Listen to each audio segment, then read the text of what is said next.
Again, I thought the most heartfelt and compelling emotional story was Eddie Kingston saving his longtime friend, one-time rival, now reunited friend, Jon Moxley.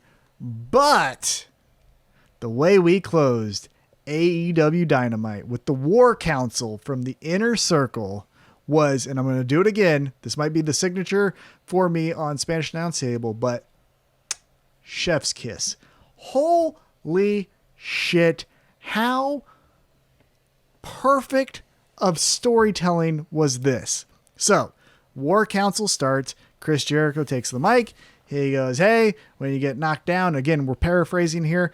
When you get knocked down, sometimes you got to stop, regroup, dust yourself off, and who knows, maybe the Inner Circle needs to add a new member.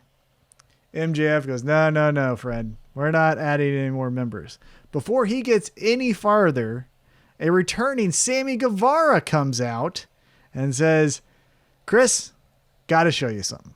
And he has some secret footage of MJF conspiring with the other three members of the Inner Circle to say, hey, tonight's the night.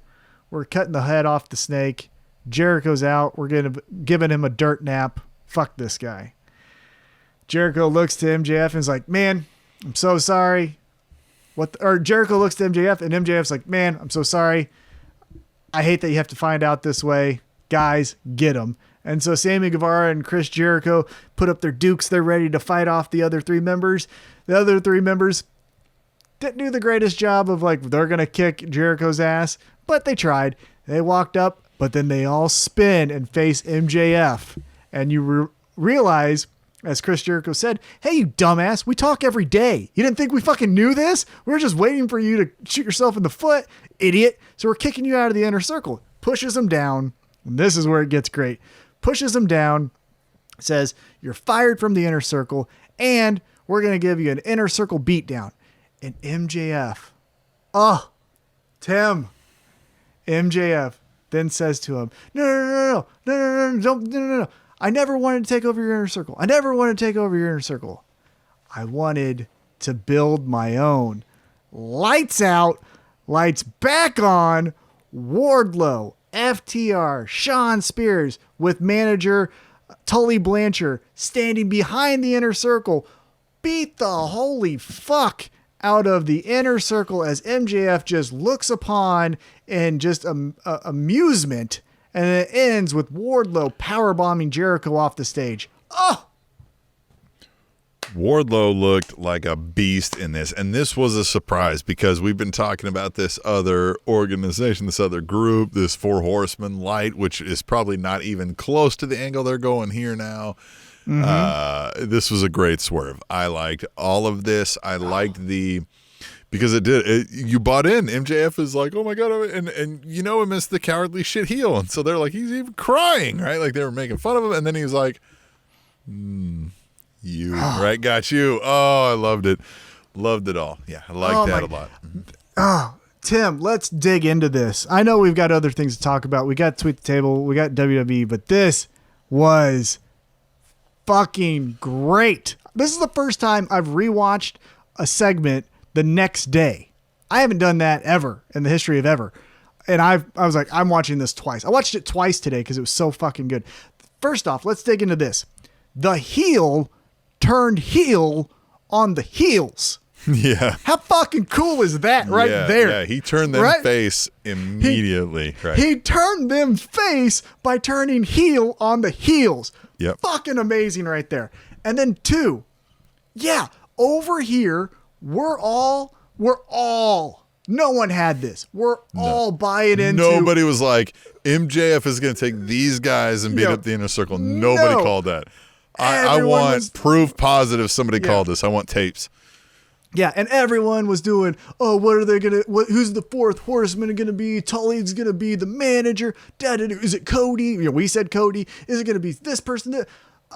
And all along, going back to now, the storytelling of MJF, because the entire time, the night or the Dynamite after he lost to Jon Moxley for the AEW championship, he got on the microphone and he said, the only way to get noticed around here, it seems, is to join a faction. That's right. He said, and he goes, I need to learn how to create a faction. Now, I might have not said that correctly, but yeah, he said, I need to learn, paraphrasing here, how to create a faction. So what did he fucking do? He did exactly that. What an evil mastermind, Tim. Oh, this is such a reward for watching Dynamite week in and week out. This is the storytelling that wrestling fans, at least for me, have been thirsting for years, where some of the best shows ever, and we were talking about this off air, you can say in an elevator pitch, right? Breaking Bad. It's a chemistry teacher who has cancer that then wants to get enough money so that his family will be taken care of when he dies soon, right? But then you start watching the show and you're like, so why does the brother-in-law and Walter not like each other, but then they kind of do like each other? It's because of the complexities. And that's what you got with this fucking segment. Is on the surface, it was just, on the surface, it was guy gets kicked out of group, but then swerves them because he had a group ready the entire time. Okay, but if you would have followed each and every week of what MJF was telling you, this is the payoff. And it was with a group no one saw at all. Oh. And Wardlow came out of this thing looking like a fucking monster. Dude, he destroyed everybody and was jacked like he just sniffed fucking 8 lines of coke before coming out there. Oh, my God. It was so great. Good for him. Can we? Yeah. Yeah, good for him. Great. I will say, and I did not, and I will never take credit or even say that I thought it was going to be that group. However, I did say, I think to you or maybe to another friend, I said like, hey, Wardlow's not out there, right? He was the one missing. And I thought, discuss Wardlow. Yeah. Mm-hmm. Yeah. And I honestly thought it was going to be Wardlow stands up to the Inner Circle. That's what I thought when they pushed him down, that Wardlow would jump in. He would be babyface and like MJF would be like, this is my savior, and then do something where it's like Wardlow versus the Inner Circle. I never liked that group kind of thing, but fuck, was I wrong.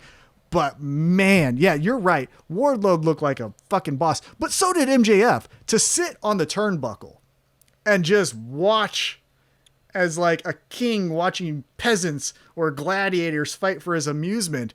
Just, yeah, I mean, they left Jericho bloody. Just. Oh, and the credit to Jericho. Jericho, say what you want, but when he needs to hit a home run, he does. And that crawling to the baseball bat and MJF stepping on the foot and Jericho selling it as if he just had his hand broke. Oh my God. Sammy Guevara, fucking his head going right through that chair by Sean Spears. The chairman still running with his gimmick. Everyone was on their game. Man, I was so fucking pumped after that. Good job, AEW. Like this is why you watch pro wrestling. How many times have I told you, agree. like, yeah, when pro wrestling's great, fuck everything else. Fuck the Crown. Fuck that goddamn Oprah interview with the Royals. I don't know what the fuck that was. Fuck any NBA game. Fuck the Super Bowl. All that shit. This is that fucking shit we're here for. God damn it. Oh, love it. This was so good, man. It was good. I agree. Now, what are we going to call him? What are we going to call MJF's no clue. group? Yeah, I have no clue what you even... I have no idea.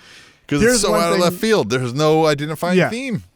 Yeah. Here's the thing I will say. I saw this online. I can't remember who said it on Twitter. If I think of it later, I'll mention you on Twitter on @TableShow. But he said they should call him the Forced Horseman. The forced horseman? Yeah, because it's like a forced group together, but then it's totally blend. I thought that was funny and cute. But yeah, I wonder. Hey, hashtag Tweet the Table. If you have some name ideas for this faction, use hashtag Tweet the Table. We might read them right here on the show. Yeah, this was amazing. The ending was just magnifique. But